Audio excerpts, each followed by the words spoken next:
crois qu'on est tous très très heureux de recevoir Jacques Perrin, parce que comme le disait Anouchka, c'est une figure à la fois extrêmement importante, mais aussi peut-être discrète du cinéma français. Donc c'est très très bien de recevoir aussi des gens qui ne se mettent pas eux-mêmes d'ailleurs dans la lumière. Je pense que c'est le cas de Jacques Perrin, alors qu'effectivement, si on regarde à la fois sa filmographie d'acteur et sa filmographie de producteur et de réalisateur, on s'aperçoit que c'est effectivement quelqu'un qui compte dans cette histoire du cinéma français et avec en plus des facettes multiples. Il y a par exemple, on pourra peut-être l'évoquer s'il le souhaite, cette carrière d'acteur à l'italienne, si je puis dire, et qui est vraiment il lui a fait côtoyer des grands cinéastes italiens, et puis qui est très symptomatique d'un moment du cinéma français et du cinéma italien où il y avait peu de frontières entre nos deux pays, et il y avait comme ça beaucoup de ponts entre dont les acteurs étaient les plus grands représentants. Et puis il y a eu effectivement l'émergence presque étonnante, enfin non préparée, non attendue d'une figure de producteur. Je crois que là aussi on pourra y revenir dessus, parce que l'histoire est très belle de cette sorte de il s'est inventé lui-même comme producteur, quoi. Voilà, donc c'est une histoire assez incroyable. Alors, je sais bien qu'on ne devient pas producteur comme on peut se former au métier d'ingénieur, mais c'est un métier suffisamment important pour que on ne devienne pas complètement par hasard. C'est un peu ce qui s'est passé. En tous les cas, il est devenu producteur par nécessité artistique, et c'est ça qui était intéressant, évidemment, c'est que les producteurs, c'est pas seulement des gens d'argent, c'est évidemment des gens d'art d'abord, et des gens d'argent aussi, et que Jacques Perrin est de ce point de vue-là emblématique aussi d'ailleurs d'un courant pas seulement français, mais d'un courant qui en France a son importance, c'est-à-dire de producteurs qui sont allés au-delà de la recherche d'argent, pour parler concrètement, qui ont été des accoucheurs, qui ont été des gens, on peut penser à Claude Berry, on peut penser à Daniel Toscan du Plantier, des gens comme ça qui ont vraiment eu à cœur de faire émerger des films, parfois dans des productions aussi folles que celles qu'on vient de voir, hein. Enfin, c'est pas des petits budgets, c'est pas des choses qui se mettent en place très facilement, et il y a une vraie prise de risque, et Jacques Perrin est certainement voilà, une figure là aussi tout à fait emblématique. Et puis je crois que ça reste aussi alors peut-être là on atteint des fibres à la fois plus intimes, plus affectives, mais je pense que pour bon nombre d'entre nous ça reste évidemment le prince qui a aimé et Podane et Catherine Deneuve tout à la fois. Donc ça, c'est effectivement ça fait partie de ces rôles qui marquent. Et puis on peut encore remercier, je pense à nouveau, Rosalie Varda de nous avoir donné ce moment tout à fait charmant où enfin le prince ne fume plus en cachette des cigarettes, puisque vous savez, dans la chanson il dit nous fumerons la pipe en cachette et nous gaverons de pâtisserie. Mais on a vu que le prince ne fumait pas en cachette, mais qu'il fumait la cigarette devant tout le monde. Voilà, donc c'est ça a été un cadeau très très précieux de Rosalie Varda, pour dire qu'effectivement ce rôle qui lui va si bien de prince nous a marqué, de même que peut-être que l'un des jeux de mots à la fois les plus fameux et les plus désolants d'une certaine façon du cinéma français, c'est lui qui le dit dans Les Demoiselles de Rochefort, quand il dit ah mais je vais en permanente. Bon, voilà, donc on a tous ri et tous aimé aussi ce personnage de marin à petits pompons dans Les Demoiselles de Rochefort. Voilà. Et c'est cet homme-là ou ce sont ces hommes-là plutôt, j'aurais envie de dire, qu'on va recevoir ce soir, en essayant d'aborder avec lui les différentes facettes de cette carrière tout à fait impressionnante, avec la modestie, oui, je le disais, qui va avec. Alors j'espère qu'il nous racontera, et je lui fais toute confiance, des choses, mais faudra pas compter sur lui pour la ramener, comme on dit. Donc c'est ça aussi, c'est plutôt plaisant après tout quand on est en situation d'entendre quelqu'un. Mais je crois que on a beaucoup de chance ce soir d'avoir cette mémoire, parce que c'est désormais une mémoire du cinéma français avec nous. Je sens les mannes de Bertrand Tavernier tout au long de ce festival nous accompagner, puisque son souvenir est très très présent. Je pense qu'il aurait été lui, l'admirateur de la 317e section notamment, il aurait été évidemment très très heureux de voir cet hommage à Jacques Perrin. Et au fond, ça fait, je crois, partie de ces gens qui sont à la fois des acteurs du cinéma, des acteurs au sens qui font le cinéma, Bertrand Tavernier comme réalisateur, Jacques Perrin comme acteur et producteur, mais qui, au fond, d'abord sont des amoureux du cinéma. Et ça peut paraître quelque chose une vérité évidente, mais il y a des gens qui font du cinéma et qui n'aiment pas le cinéma comme de façon charnelle, voilà, pour qui le cinéma est une activité professionnelle. Et des gens comme Bertrand Tavernier et Jacques Perrin, pour eux, c'est, je crois, de l'ordre de l'amour, et c'est autre chose, de l'ordre de la passion, et ça donne autre chose, évidemment. Je disais par exemple que j'ai été très frappé de découvrir au Festival Lumière à Lyon récemment il a été donné sur scène, donné lecture des premières pages de l'autobiographie que Bertrand Tavernier était en train d'écrire au moment de sa mort. Ce sera donc une autobiographie inachevée, et j'espère qu'on pourra la lire un jour, même s'il y a inachèvement. Mais des acteurs ont lu ces premières pages, et cette première page, c'est Bertrand Tavernier qui écrit, voilà, je commence aujourd'hui mon autobiographie et j'apprends la mort de Didier Bezace. Didier Bezace, c'était un grand acteur français qui l'avait fait tourner. Et à ce moment-là, Bertrand Tavernier consacre 3 pages à Didier Bezace. Moi, je n'ai pas trop d'équivalent d'autobiographie qui commence par quelqu'un d'autre, quoi, que celui qui écrit ses mémoires. Voilà, ce sont des gens comme ça, je crois, Tavernier, Perrin et d'autres encore, Costa, Gavras aussi, je pense qu'ils pourraient répondre à ce critère. Et donc, leur parole est d'autant plus précieuse qu'ils sont dans cet amour de la transmission, dans cette façon au fond, de faire passer les autres avant eux. Et ça, je crois que c'est tout à fait saisissant. C'est pas le cas de tous les artistes, on le sait bien.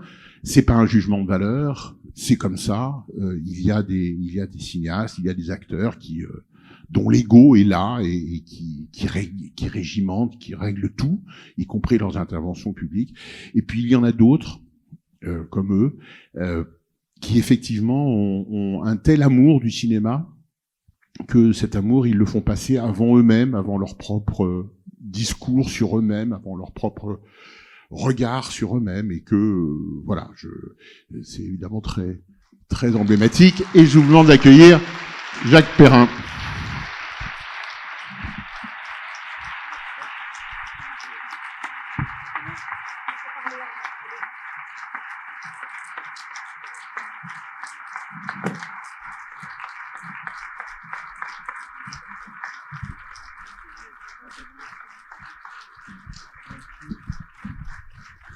Merci. Merci Jacques de nous avoir rejoints.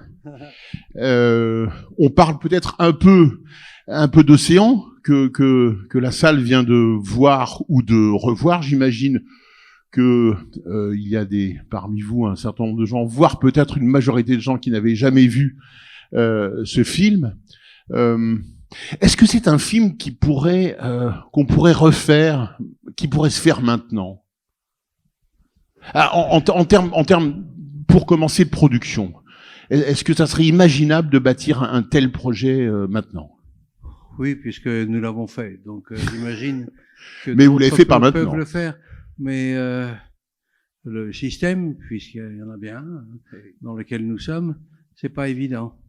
c'est pas évident. C'est les formes de financement, c'est beaucoup plus de trouver des sujets sur la mer, sur la nature, mais qui se montent rapidement. Et il était un certain temps, faites des films sur la nature, ça coûte pas. Bah, c'était faux, parce que celui-ci, il m'avait coûté, avec des emprunts et tout, mais quand même 59 millions. Donc, c'est pas un film de vacances, quoi. Mais c'est pas un film de vacances, mais on ne mesure pas tout simplement la difficulté. On mesure le bonheur. Moi, j'ai rencontré des gens, des plongeurs, des scientifiques, différents techniciens sans lesquels le film ne serait pas possible. Et il y avait un tel enthousiasme, et en plus, pour ces techniciens, c'était la première fois qu'on leur donnait un budget à la mesure de leur talent. Et Dieu sait s'ils en avaient un. Il y avait une légende, on disait toujours, mais les films sur la nature, faut aller voir les Anglais. Avec, Channel 4, BBC. C'est pas vrai. Si on donne des moyens, les techniciens français sont tout aussi bien. Seulement, on leur dit, faites un film de télévision pour 3 fois en 6 sous, et ils le font moins bien. Mais il n'y a pas de miracle. Donc, non, nous avons en France, et d'ailleurs, les opérateurs sur ces films, il y a eu une trentaine d'opérateurs quand même sur 4 ans de tournage, mais nous avions des opérateurs, des caméramans qui étaient américains, qui étaient canadiens, italiens, japonais. Donc on avait réuni, me semble-t-il, tous les meilleurs talents vus par rapport à tout ce que l'on pouvait voir à l'époque. Et c'est vrai qu'il n'y avait pas de film de gros moyens. Encore une fois, c'était la formule petit budget, petit film documentaire. Et donc, j'ai voulu que vraiment on fasse des moyens et que ce soit un film respectable parce que les moyens étaient donnés. Mais quels moyens? Avec quels opérateurs? Les plongeurs, les caméramans, tous les gens qui sont sous l'eau, la Marine nationale, j'oublie pas, qui a été formidable avec nous. Mais ces plongeurs vous donnent un goût de l'espace, un goût de découvrir d'autres horizons. Il y a des horizons sous-marins aussi. Et c'est vrai, c'était formidable parce que leur collaboration nous a donné des images splendides, mais en même temps, ils nous ouvraient les portes d'un univers qui était relativement méconnu, sous la mer.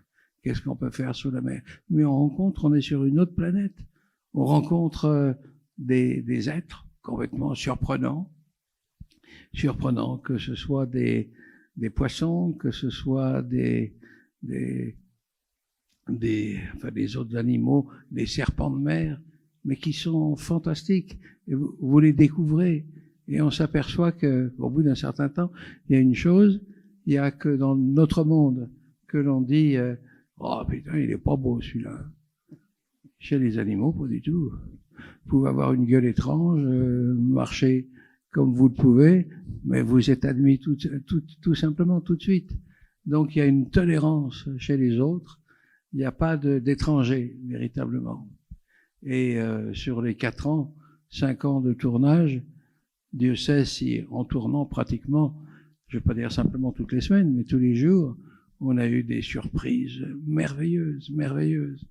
Et donc, ce monde à découvrir, on a quand même on a tourné 450 heures pour avoir 1h30 de film. Donc, c'est dire que le choix était difficile. Et nous étions avec un monteur qui s'appelait Vincent Schmitt, et qui a, voilà, comme des gens qui ont une magie entre les mains, et il faisait naître des continuités, des formes, des gestuels qui sont formidables, et qui en plus, à chaque fois, c'est surprenant. Et au moins, quand on est dans ces éléments, ils font pas peur, ces éléments. On devient poisson parmi les poissons. On trouve des tas de vie, de plénitude chez les étrangers. Et donc, ça a été 4-5 ans de bonheur. Bien sûr que le bonheur grandissait, et les dettes grandissaient aussi également. Mais bon, voilà. Et puis, c'était peut-être pas le beau rôle, mais je savais qu'on avait quand même avec toutes les images apportées, qu'on avait de quoi faire un beau film, un grand film, j'en sais rien.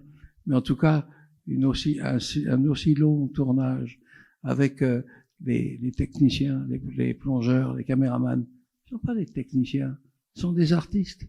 Ils savent faire une écriture, ils savent écrire des poèmes sans les mots, mais vraiment des allégories, des mouvements, mais merveilleux. Et donc, chacun était venu, parmi les 15, non, 30 caméramans que nous avons eus, chacun apportait, je ne vais pas dire son talent, mais son âme aussi, persuadé qu'il fallait transmettre quelque chose, qui avait une forme, une écriture, un suivi de ces animaux, et se donnait à fond pour être en parallèle avec les animaux. Moi, j'ai toujours pensé, moi, ce que j'aime dans les films sur les animaux, les quelques-uns que j'ai pu faire avec un complice, Jacques Cluzot, c'est le suivi. C'est, voilà, quand on va sous l'eau, on a l'impression qu'il y a un cadre fixe et les animaux passent devant. Non, pas du tout. Il faut être comme eux. Il faut glisser sur l'eau. Il faut, de temps en temps, il y a des pirouettes qui sont inattendues. Il faut se retourner, partir en marche arrière. Et donc, sur les 4 ans de tournage, on a eu le temps de faire aussi notre apprentissage. Et ça, ça a été un bonheur, un bonheur. Et je pense que ça a été un bonheur aussi pour eux aussi. Quand les fins du tournage est approchées, ça a été une profonde tristesse parce que on avait ouvert la porte à un monde merveilleux. Et ça, ils en avaient la clé, ils savaient comment faire. Ce qui est beau, il y a quand même des caméramans, ils sont artistes, mais ils connaissent bien les milieux. J'ai présenté des images à des gens qui n'avaient pas été au Japon, où nous avions filmé. Tout de suite, un caméraman nous dit, ouais, ça c'est tel endroit au Japon. Et il y a d'autres endroits, ça c'est l'Argentine. Ça c'est formidable. Pratiquement, c'est de visiter un espace qui est le leur. Et ça, donc ils nous ont fait des confidences, ils nous ont montré quelles étaient les clés de leur immensité. Et voilà, ça a été... Et puis, quel personnage. Vous avez vu dans le film, il y en a un qui fait peur, enfin, ce qui l'approche, c'est le requin, le grand requin blanc. Il s'appelle François Sarano. Et les premiers temps, vous savez, ils font plus de 6 mètres, hein, les requins blancs. Très bien. Et les autres techniciens voulaient pas y aller. Et pour lui, il y a été tout de suite, mais tout de suite. Et sans vouloir réussir une prouesse, non, il nageait à côté du requin, et c'est là où il se sentait bien. C'est tranquille, la mer. Des requins, vous en avez tellement sur Terre que laissez-moi tranquille avec ceux marins, parce qu'ils sont vraiment paisibles, et c'est agréable de naviguer avec eux. Donc voilà, ça a été 4-5 ans de bonheur, puisque je crois qu'on a fait le tour des océans, le tour de toutes les mers, et mais encore, je dis toutes les mers, le film n'est pas fini, il y a d'autres films qui sont à faire. L'univers sous-marin, il est différent parce que les sensibilités de regarder ces univers sont différents. Donc chacun, comme un peintre, apporte son empreinte, apporte sa façon de voir. Et ce qui est étonnant, parmi tous les opérateurs, les caméramans, on a expliqué, moi je ne vais pas descendre à 50 mètres pour leur dire ce qu'il faut faire. Peut-être il fut un temps, j'y arrivais presque, mais là c'était impossible. Et toutes les images venant d'endroits différents, avec des opérateurs différents, vous faites le montage et ça se ressemble. Les styles sont pareils. Et je crois que c'est un peu l'entretien que nous avons eu avec eux, avec Jacques Cluzot et aussi Stéphane Durand. On leur parlait qu'est-ce que l'on souhaitait. Mais on souhaitait, c'était un trait de peinture, mais pas la peinture véritablement. Et eux revenaient avec des images époustouflantes. Donc ça a été du bonheur. Et puis en plus, quand vous êtes dans ces univers, c'est non simplement un bonheur, mais c'est une joie. Vous profitez. Quand ils remontent à la surface, ce sont des éclats de rire. Ah, ça y est, j'ai réussi. C'est formidable. Il y a vraiment, on fait le film à plusieurs. Il y a une patte commune qui se crée. Il y a une espèce d'esprit qui guide tous les techniciens et qui fait que, allez, on va retourner au monde des délices. au monde des merveilles. Et donc pendant 4 ans, je crois que je vais refaire, oui, puisque c'était moi qui m'occupais des finances. Et c'est pas que mais j'ai réussi à trouver les fonds nécessaires et de trouver ces 60 millions. Et de voir le bonheur que c'était pour eux de plonger, d'aller à la rencontre, c'était formidable. Et on n'avait pas l'impression de faire un film de plus sous l'eau. Non, on avait l'impression, c'est pas un film de plus, c'est, me semble-t-il, enfin un film sous l'eau. Enfin un film qui raconte quelque chose, qui nous fait oublier les peurs qu'on peut avoir avec les monstres marins. Il n'y a pas de monstres, hein. Les monstres, ils sont dans notre tête. Et après, on va dans les milieux sous-marins et on se rend compte qu'il y a peut-être une apparenté. Mais comme on n'a pas peur de ces animaux qui ne nous font pas peur, tout est bien. Je dis, il faut faire attention, hein. Il y a quand même des endroits, faut faire attention. On a vu des gens qui ont été attaqués. Cela dit, je ne veux pas faire de la polémique, mais les endroits où ils ont été attaqués, c'est par exemple dans la mer au sud de l'Afrique, sud de l'Afrique occidentale. Mais il y a des gens, des endroits où ils jettent des détritus, où ils jettent les choses. Et qu'est-ce que ça veut dire? Les requins, ils pensent, de temps en temps, il y a des accidents. Et oui. Mais au milieu de toute la manne qui pourrait faire qu'on leur donne à manger tellement, sans le vouloir, mais donc ils commencent à séjourner. Et quand quelques-uns vont se balader, ils se baladent au milieu des choses bonnes à manger. Donc faut faire attention, la mer est cruelle, elle est plus cruelle quand vous faites de la navigation. Quand vous êtes sur un bateau, on peut rien prédire. Mais quand vous êtes en pleine tempête, vous n'allez pas aller sous l'eau, c'est pas possible. Donc il faut attendre que la mer soit relativement calme pour accéder dans l'autre monde. Et je crois que ça nous est arrivé. Je dis nous, moi je n'allais pas souvent, j'étais au quai, sur le bateau, et puis dans mes bureaux, là, on fait des traites, on fait des échéances, c'est un autre genre de manœuvre, mais faut assurer tout ça. Est-ce que vous avez eu le sentiment, parce que un film, qu'il soit d'ailleurs un film de fiction ou un documentaire, ça devient toujours à un moment ou à un autre une preuve d'un passé, enfin une marque, la marque d'un passé. Hélas, on a continué à maltraiter les océans depuis le tournage.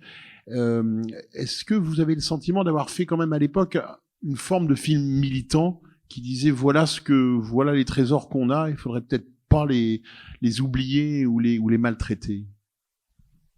Je crois que ça ne change pas, hein.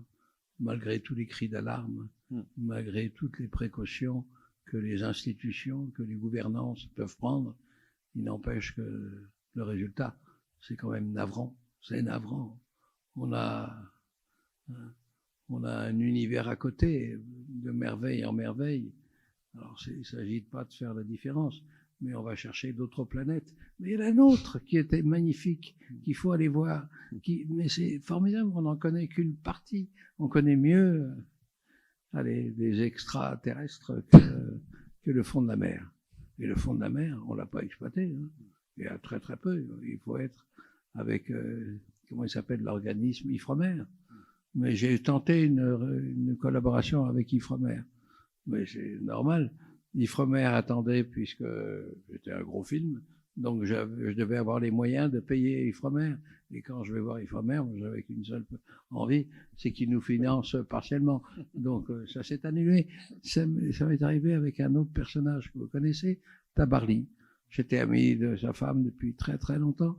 Et sa femme me dit, tu veux connaître Eric? Écoute, lui aussi, il voudrait se connaître. Et quand j'ai connu Tabarly, il me dit, j'aimerais bien que vous me dites comment vous trouvez l'argent. Ah, je dis, formidable. C'est exactement la question que je voulais vous poser. Et c'est comme ça. Je crois que tous les navigateurs, ils sont toujours à la recherche d'un budget, de terminer un plan financier. C'est un peu ça, hein. Les opérateurs, les producteurs d'un autre univers, celui marin, cherchent tout le temps des fonds. D'ailleurs, tout à l'heure, c'est comme à la messe, je vais passer avec un béret et on va faire une collecte. Donnez beaucoup. C'est ne serait-ce que pour l'adhésion, voilà, le mythe. Non, voilà. Et donc, oui, puis j'ai fait un autre film. Il y avait auparavant sur la nature, le peuple migrateur. Et puis, il y a eu... le dernier, c'était les saisons. Et là aussi, on a été pris à la même difficulté, quoi. Mais ce qui est étonnant, et ça nous a été reproché un peu, mais j'ai trouvé beaucoup de financement, simplement 16 millions, sur des industriels qui étaient touchés. Ah bah oui, peut-être qu'on va voir. Puis j'ai attendu, et finalement, on a trouvé 16 millions. C'est quand même... alors aujourd'hui, c'est un peu plus difficile. Hein, c'est la mécanique financière est en branle, c'est un peu plus difficile. Et donc j'ai fait financer, pas beaucoup, mais Total nous avait donné 2 millions. Et quand j'ai présenté le film, 2 millions, c'était rien par rapport au coût du film. Je sais que dans la salle, je les sentais venir. Je voudrais vous poser une question, là, vous êtes amoureux, vous défendez la nature. Ce serait pas étrange quand même de vous faire financer par Total? Mais je n'ai pas été financé, ils m'ont donné 2 millions et c'était à force de les rencontrer. Donc, je crois que de temps en temps, si on me dit qu'il y a un industriel sans qu'il y ait perversion dans l'image et que tu devrais aller voir, peut-être qu'il peut te donner 500 000, 1 million, c'est que le système, lui, financier, tel qu'il existe, je crois, il n'est pas assez riche ou il s'intéresse pas au documentaire.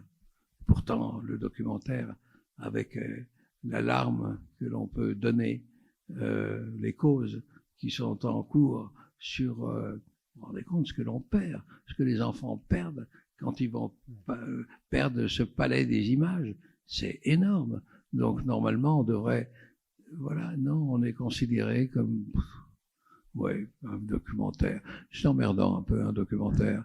Et puis c'est fait pour, ça coûte trop cher le vôtre. Bon, bah, il faut toutes ces choses que l'on connaît, qu'on a entendues 1000 fois, faut faire avec et on continue. On continue, mais enfin, ce que je peux vous dire, c'est que pendant le temps de la réalisation, le temps du tournage, quel bonheur de partir demain au pôle Sud, de partir demain dans le Grand Nord, et aussi bien pour les poissons que pour les animaux. Tourner les animaux, faut les connaître avant de les filmer. Il faut savoir quels sont leur système de vie et qui se font voir à certains moments. Donc il faut trouver des exemples, des promontoires dont on peut les filmer. Donc heureusement, sur les 300 techniciens qui ont défilé avec moi, il y avait beaucoup qui connaissaient 1000 fois mieux la nature que moi. Mais ça, c'était la richesse de notre film, d'avoir des gens qui connaissent et qui sont aptes, qui ont envie de faire connaître ce trésor infini de... Alors voilà, et puis je crois que ce film ou d'autres, mais le vrai film reste à faire encore. Il reste à faire parce que voilà, c'est pas un film comme celui-là, Océan, qui peut être définitif. De ça, on fait combien de films sur la Terre? On en fait, je sais pas, 3000 par an. Et sur la mer, on en fait un tous les 2 ans. Donc il y a une inégalité qui fait qu'il faudrait renforcer un petit peu nos possibilités de tournage sur les océans. Donc voilà, c'est pas encore décidé, mais en tout cas ça remue, ça déménage. Mais on va faire d'autres films avant, on va faire des films aussi sur la nature, une nature sauvage qui est toujours belle, celle de l'Ouest américain au XIXe siècle. Elle est formidable, elle était formidable cette nature. Donc on va, je pense, se lancer et on va aller à la recherche de paysages oubliés, pas perdus, oubliés. Qu'est-ce qui vous pousse le matin en vous levant à repartir à la bataille, de trouver de l'argent des autres pour faire ce genre de production? C'est quoi le moteur d'un producteur comme vous? Le moteur, c'est que c'est vraiment admirable. C'est tellement de beauté, c'est tellement de compréhension de la vie. La vie, c'est pas que la nôtre, hein, mais de rencontrer des étrangers qui ne sont pas, ce que je vous disais tout à l'heure. Et donc, d'aller au-devant sur leur territoire. Ça peut être des animaux marins, mais c'est aussi des animaux. Quand on a tourné le peuple migrateur, ça a été découvert. On a fait le tour du globe, le tour de la Terre, de relais en relais, d'espèce en espèce. Et puis, avec une complicité. Complicité des Bernachnenet, complicité des cygnes, des cigognes, tout ça, complicité avec eux. Et quand, alors, on peut dire, faites attention, n'imprégnez pas les oiseaux. Bon, d'accord, on va pas les imprégner. Mais c'est quand même beau de les suivre. Quand on est à 2000 mètres d'altitude, avec un vent, une colonie d'oiseaux qui volent, et qu'on nage à côté d'eux et qui viennent, l'opérateur sur comment s'appelle, le petit avion que l'on a, les oiseaux viennent s'assiedre, parce qu'on avait sur l'avant de l'ULM, on avait un petit siège dans lequel il y avait l'opérateur, et les oiseaux viennent, se posent sur le siège de l'opérateur. Vous vous rendez compte, c'est quel bonheur, comment exprimer ce que c'est. Alors c'est une petite préparation, bien sûr. Cela dit, tous les oiseaux qu'on a filmés qui ont été imprégnés, le mot consacré, c'est 1 mois et demi, 2 mois, c'est tout. Vous avez des oiseaux, vous les imprégnez, vous devenez amis, complices avec ces oiseaux, vous prenez votre bicyclette, ils vous suivent, et la moto, ils vous suivent, et vous prenez un petit avion, ah, quelle merveille, ils s'envolent avec vous. C'est faramineux, quoi. C'est une chance, hein, c'est une chance. Alors ça a des désagréments au niveau de la production. C'est que c'est lourd, quoi. C'est lourd. Bah, hein, qu'est-ce qui est mieux de ne pas le faire ou d'avoir ces instants de bonheur, quand même. Voilà. Parce que c'est ça le paradoxe d'ailleurs, c'est que c'est lourd en production et en même temps ce que vous racontez, on a l'impression de revenir aux origines du cinématographe. On prend une caméra, on filme le monde. C'était ça l'origine.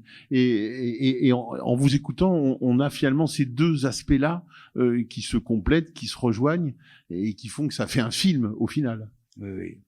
C'est pas évident. Hein. Non. Au début de faire un film, puis bon, vous allez voir les oiseaux pendant 10 minutes, un quart d'heure. Et si c'est des bernaches, pendant 1h30, les mêmes bernaches. Donc c'est pour ça qu'il y avait une variété, on avait, je sais pas, 100 variétés d'oiseaux. Et on les avait tous imprégnés. Et au moins on se disait, parce que sinon, vous vous rendez compte, un documentaire sur les oiseaux, si c'est les mêmes oiseaux, aux mêmes 20 minutes, mais c'est toujours les mêmes qui volent. Alors il fallait trouver, au niveau du style, de l'écriture, des pouvoirs d'attraction pour le spectateur.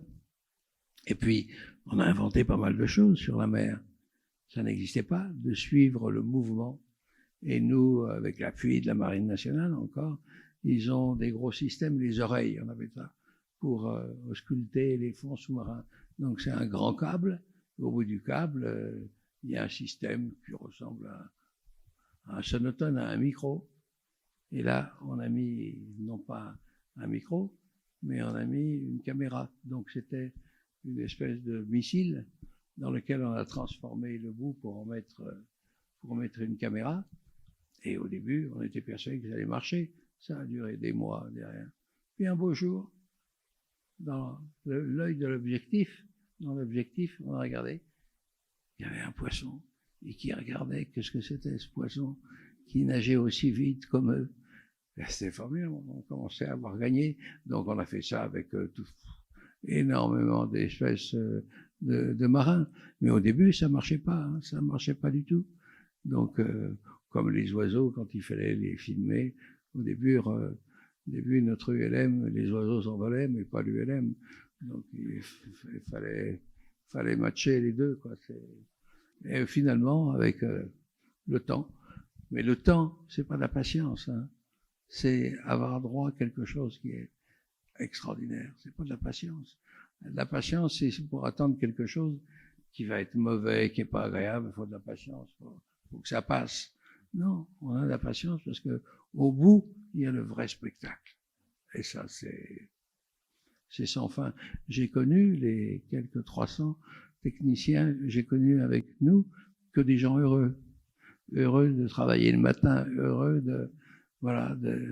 de partager ces délices du moment avec Le secret des oiseaux.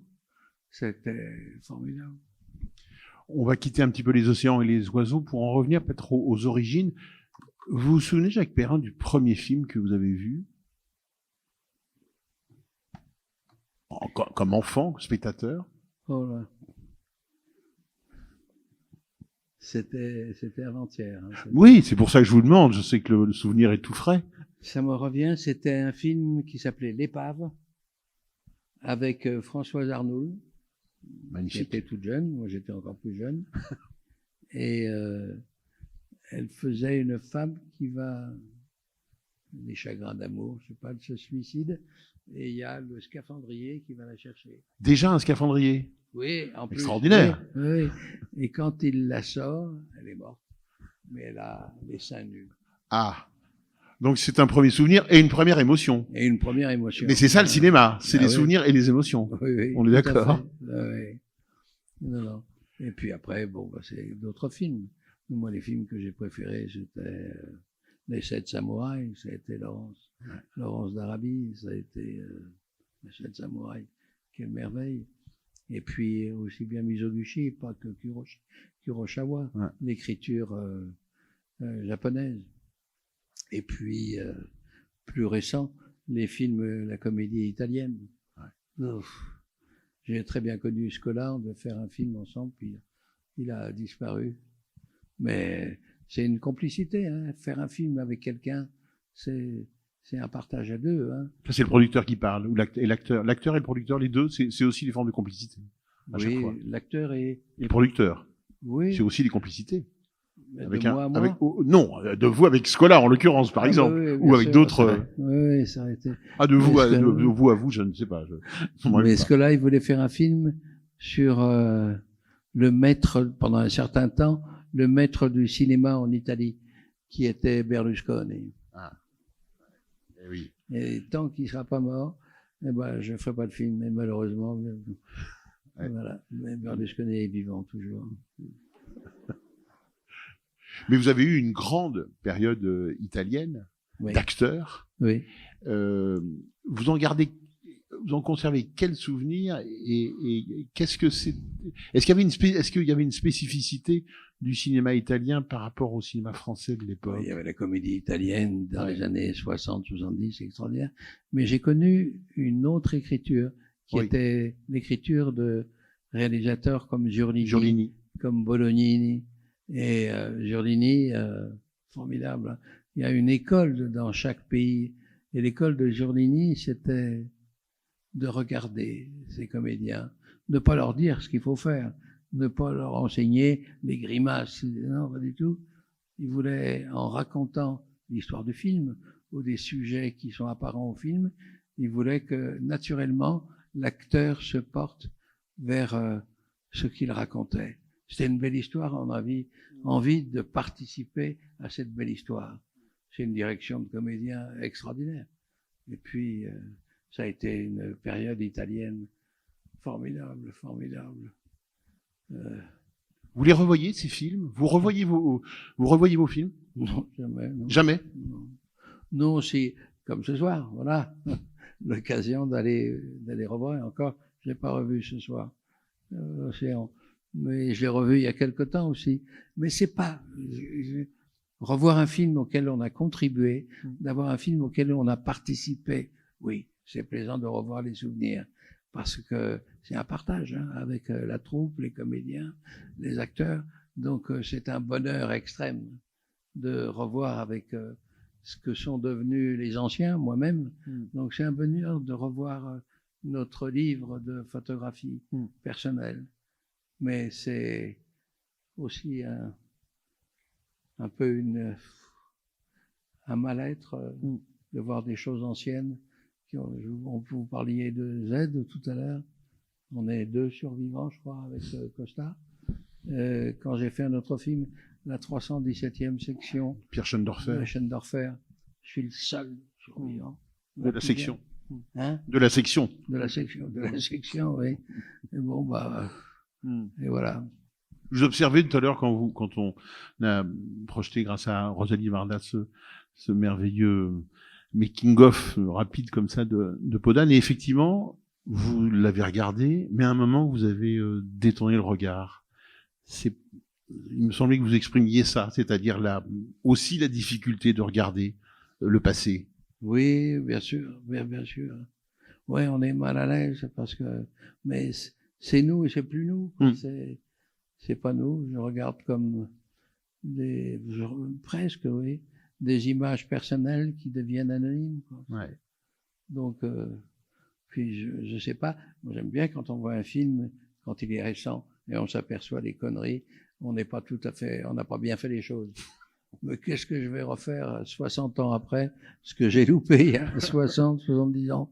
Bon, bah, tant pis, c'est fait, hein, voilà. Vous vous souvenez de la première fois quand vous avez lu le scénario de Podane, qu'est-ce que vous êtes dit? Vous avez dit, mais qu'est-ce que c'est que ce prince qui fait des galipettes avec Catherine Deneuve dans un champ, puis qui va voir un hélicoptère à son mariage? C'est la grâce de Jacques Demy. Ouais.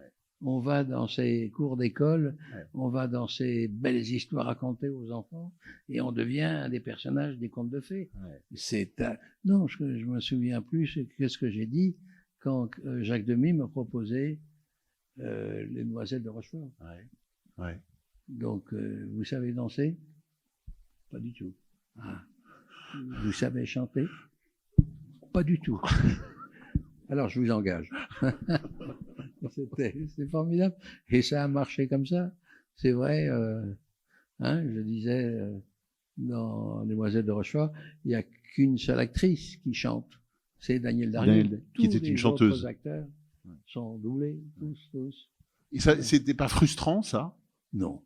Bon, c'est pas frustrant de m'apercevoir que j'ai une belle voix, que j'ai un beau maquillage, que voilà, tout est fait pour le mieux. Donc je pars en vacances, quoi. C'est formidable. Et bon, non, oui, c'est pas la première fois. Non, mais il y avait deux versions quand on tournait Les Demoiselles de Rochefort. Il y avait des acteurs américains, et donc on a tourné deux versions. Donc la version française, même si j'étais doublé, je m'en sortais pas mal. Mais quand on avait Gene Kelly et Georges Chakiris qui jouaient des personnages principaux, quel talent, c'était. Je m'amusais les jours où je tournais pas, aller sur pas en coulisses, à côté du plateau, et les regarder. Et vous, qu'est-ce que vous faites? Nous voyageons de ville en ville. On pourrait presque chanter, là. Ouais, il y a deux doigts. Je me suis arrêté tout de suite. Hélas. Ouais. Il y a un autre film qu'on a présenté ici même tout à l'heure, c'est Z. Et je voulais juste vous dire... de qui?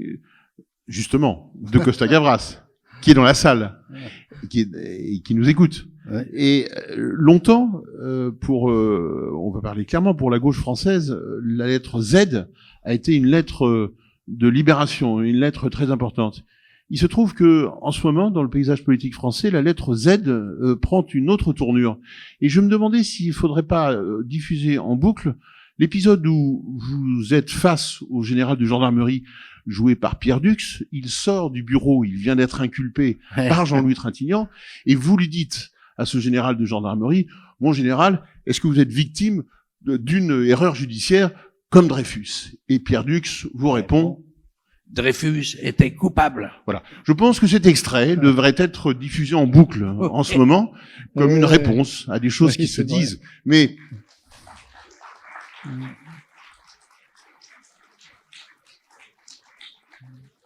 plus sérieusement, peut-être, vous êtes inquiet. Le citoyen Jacques Perrin est inquiet par exemple, de cette réminiscence qu'on puisse dire dans la France des années 2021, qu'on puisse tout d'un coup dire mais Dreyfus était coupable. Oui, j'ai pas repéré dans quel antre on peut encore dire ça, mais ce serait, il y a des territoires, il y a des territoires à l'Est où je pense que c'est encore prononcé. Non, sur des figures qui étaient innommables, qui étaient criminelles.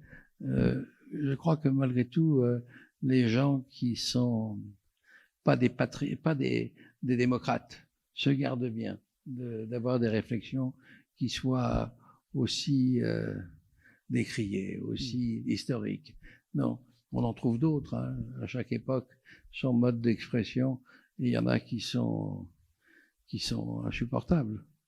Donc, mais non, mais oublions. Il y a eu un film, hein, qui est sorti récemment de Polanski, qui était bien d'ailleurs, hein. L'affaire Dreyfus, nous appelait Dreyfus, hein, je crois.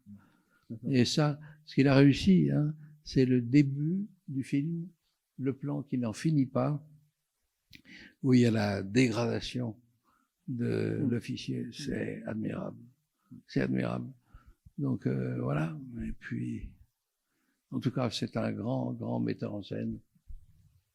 L'actualité en a fait peut-être autre chose, mais c'est regrettable. Vous allez beaucoup au cinéma, Jacques Perrin? Vous fréquentez beaucoup les salles obscures? Vous voyez beaucoup de films? Moins que vous. Oui, mais moi, c'est mon métier. Beaucoup moins. Non, j'y vais pas assez. J'y vais pas assez parce que j'ai encore quelques jours où je suis un tout petit peu handicapé. Je boitille un petit peu. Donc, dès que ce sera réparé, je vais m'empresser de faire du sport et d'aller au cinéma.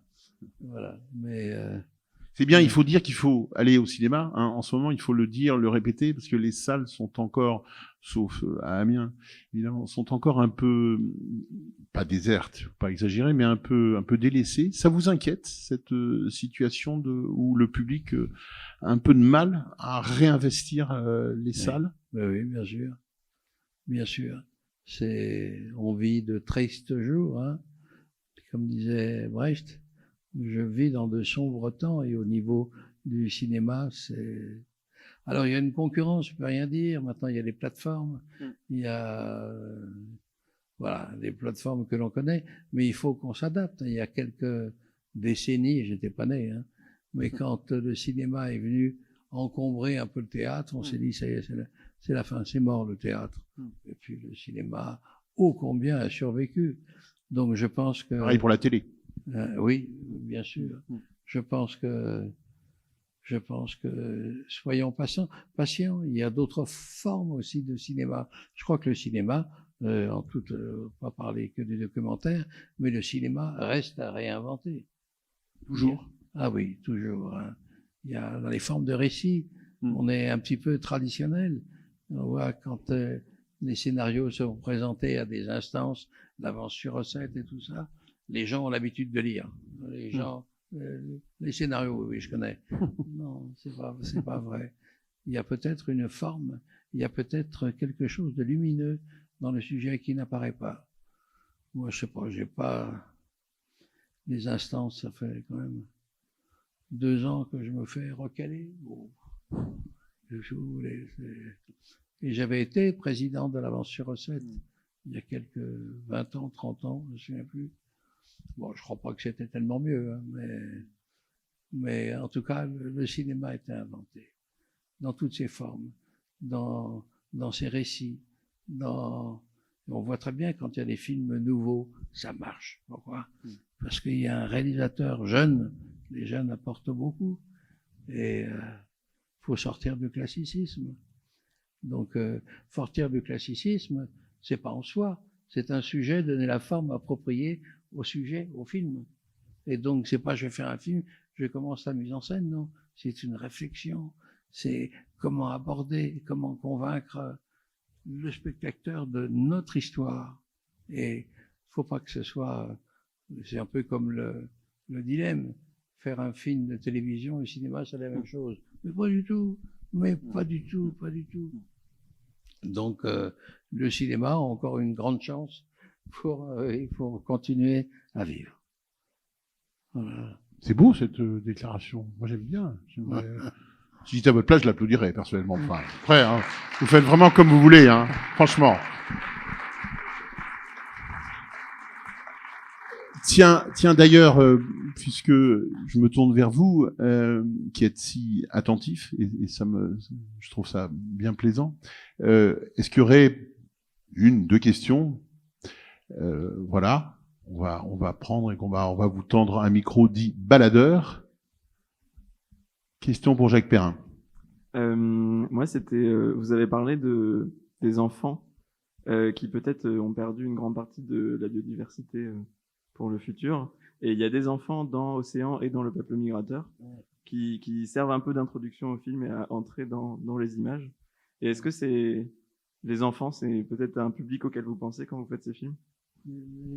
Est-ce que c'est le public auquel vous pensez quand vous faites ce type de documentaire, les enfants? Est-ce que vous faites ces films pour eux, en partie en tous les cas? Oui, mais plus particulièrement, plus intimement. Dans Le Peuple migrateur, il y a un enfant que l'on voit et qui je vais lui faire visiter non pas les beautés de l'océan, mais le musée des espèces disparues. Donc il y en a plein qui disparaissent tous les jours, des dizaines, des centaines d'espèces. Et c'était mon fils qui jouait le rôle du gamin. Et donc c'est aussi pour lui, c'est pas par hasard. J'ai mis devant, j'aimerais bien lui transmettre des choses, mais pas faire un film sur lui. Mais j'aimerais bien lui permettre de rester éveillé et d'avoir la possibilité de comprendre les images, Et ça, je crois qu'il s'y attache et que le cinéma, ce sera pas, j'espère que c'est un divertissement, mais c'est aussi une fable de la vie. Et on raconte tellement mieux les fables que la réalité. Alors, sauf quand la réalité devient une fable, mais c'est voilà. Oui, je pense aux jeunes, bien sûr. Je pense aussi à mon âge. J'ai plus 12 ans. Voilà. Est-ce qu'il y aurait une autre question? Oui, je vois un bras se lever. Le micro descend vers vous. Allez-y. Jacques Perrin, j'ai failli vous rencontrer à Albert au Festival du film animalier. Ça, c'est en aparté, je dis ça entre parenthèses. Mais vous avez fait une seule incursion dans le cinéma de dialogue de Michel Audiard, La petite vertu de Serge Corbert en 67. Qu'est-ce que ça vous inspire comme réflexion, le contraste, le paradoxe avec le cinéma des océans, l'univers des océans aujourd'hui? Parce que Michel Audiard n'était pas du tout n'était pas vraiment de votre famille, quoi. Le cinéma de dialogue.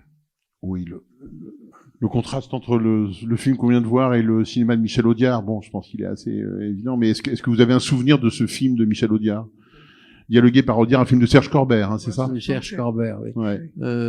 J'ai un souvenir, c'était un film qui m'avait amusé.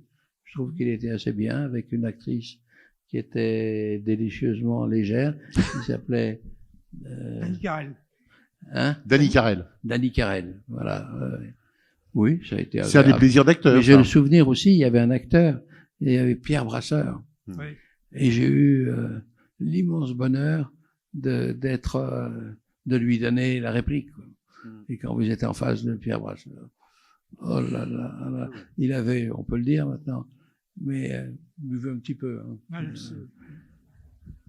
Et de temps en temps, quand on était dans le banlieue de Paris, dans une villa, il allait souvent répéter, disait-il. Il partait dans le bout du couloir, il y avait un buisson, il plongeait la main dans le buisson sans regarder, et hop, il buvait un bon coup et il retournait sur le... Mais ce n'est pas que ça. Qu'est-ce qu'on apprend à être à côté? J'ai produit un film avec Michel Simon. Ah oui. D'être à côté d'acteurs comme ça. Michel Simon, c'était formidable. Et puis... Un ou deux Delon aussi. Hein? Parole de flic. Un ou deux Delon aussi, vous avez tourné. Des Delon. Des films avec Delon. Parole de flic, non, je sais plus. Oui. C'est ça, oui, oui. Oui, très bien. En tout cas, ça s'est très bien passé. Il était très amical. Non, très amical, vraiment. Puis il avait eu la gentillesse de m'engager 2 fois. Donc, ouais, c'était gentil. On va prendre peut-être la 3e et dernière question ici. Allez-y. Alors moi, c'est pas vraiment une question. Je voulais juste... Vous parlez bien fort, bien près du micro pour qu'on vous entende. Merci. C'est bon comme ça? Voilà. Alors, merci. Moi, c'est pas une question, c'est un petit témoignage. L'autre jour, j'ai eu la chance de voir Cinéma Paradiso au cinéma, samedi dernier, une séance du FIFAM. Et je voulais vous dire merci. Enfin, c'est pas vous qui avez tourné, mais enfin, c'est vous l'acteur. Mais la séquence de fin m'a fait pleurer comme je pense que je n'avais jamais pleuré au cinéma. C'était magnifique et je trouve que vous avez très très bien interprété le Salvatore un peu plus vieux. Voilà. Donc merci et Merci Vous de témoigner. vous faites pleurer les jeunes filles, Jacques Perrin. Vous faites pleurer les jeunes filles. C'est pas. Non, il y avait un réalisateur. Ouais. Un réalisateur qui s'appelle Tornator, qui a fait ce film formidable. Les autres, bon, c'était plus difficile. Mais lui, pour la scène que vous dites à la fin du film, Tornator n'a pas voulu de répétition. Il n'a pas voulu que je vienne sur le plateau. Il n'a pas voulu que je regarde des images qui allaient être projetées. Mais tous les techniciens, le machiniste qui poussait la caméra, les électriciens qui réglaient les lumières, je suis arrivé avec un décor déjà allumé, et tous les techniciens, il faut que ce soit une scène émouvante. Il faut que ce soit une scène émouvante. Et donc, je marchais comme ça, doucement sur les œufs, et je sentais qu'il y avait une tension avec moi. Et le machiniste, quand il poussait, il pleurait. Et donc, quand je l'ai vu sur le coin pleurer, je me suis dit, c'est bon, on va y aller. Et puis j'ai pleuré, moi aussi. Mais c'était joli. Et vous pensez, toutes les scènes du film, la musique de Morricone était écrite. Et donc, il n'y a pas une séquence sans qu'elle soit accompagnée par Morricone. Morricone, mais qui est venu à Paris il y a 2 ans, non, c'est ça, je crois. Et qui, voilà. Et puis, quand on a un grand âge, il y avait Morricone, il y avait Robert Hossein qui était là, il y avait un autre acteur. Allez, le temps passe, et ça tourne, voilà. Merci Jacques Perrin d'avoir tourné les pages de votre album avec nous ce soir. Merci beaucoup. On vous remercie énormément.